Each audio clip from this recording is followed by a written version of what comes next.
Clara avait toujours considéré la maison de ses grands-parents comme un lieu figé dans le temps. Les murs recouverts de papier peint défraîchi, l'odeur persistante de cire et de bois, les escaliers qui grinçaient sous ses pas. Chaque été, elle y passait des semaines entières, protégée par un cocon familial qu'elle croyait indestructible. Mais à la mort soudaine de son grand-père, ce cocon se fissura.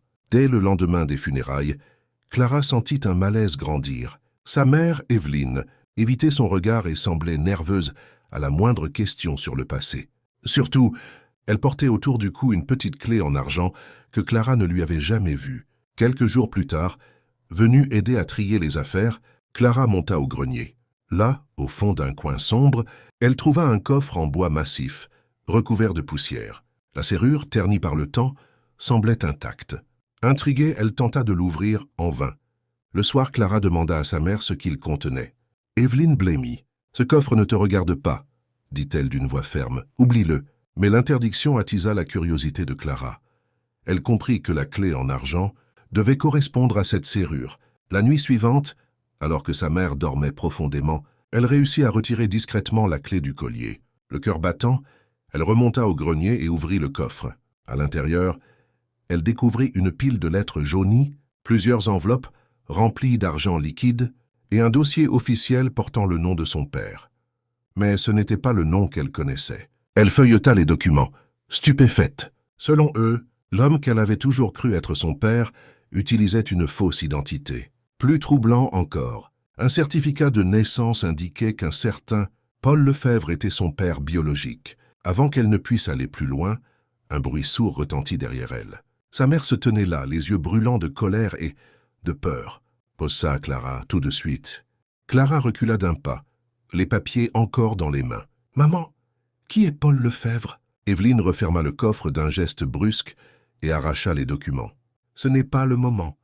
Tu ne comprends pas ce que tu manipules. » Les jours suivants, l'atmosphère à la maison devint glaciale. Clara tentait d'engager la conversation, mais sa mère esquivait chaque question.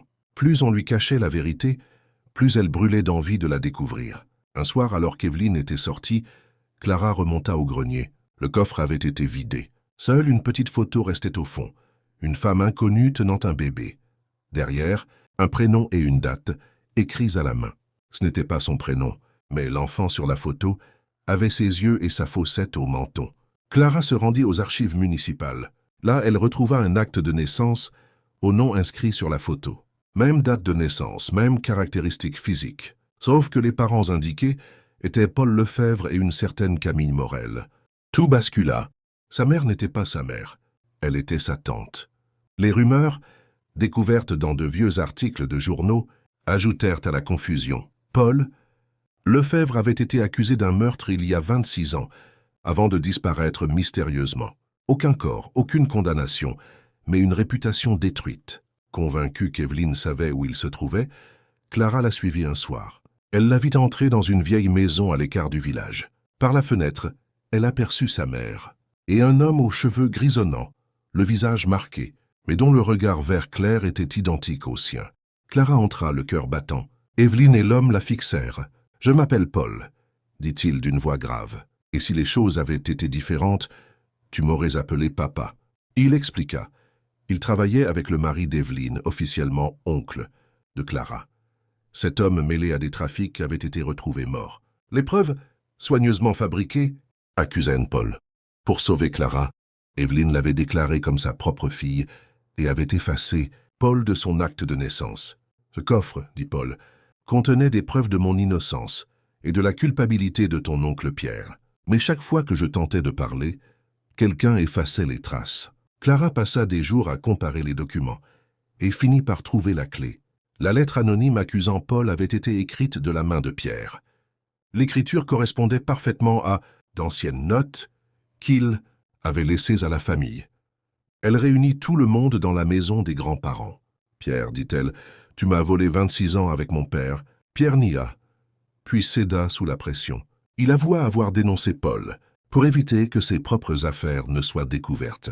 La police fut appelée, l'enquête rouverte. Paul fut enfin blanchi. Les semaines suivantes, Clara et lui apprirent à se connaître. Un soir, il lui dit « Je ne veux pas rattraper le temps perdu. Je veux juste que tu saches que je suis là. Clara répondit simplement « Alors reste, mais ne mens plus jamais ». Le coffre, désormais vide, resta dans le salon. Non plus comme un réceptacle de mensonges, mais comme le symbole d'une vérité qui avait mis 26 ans à éclater.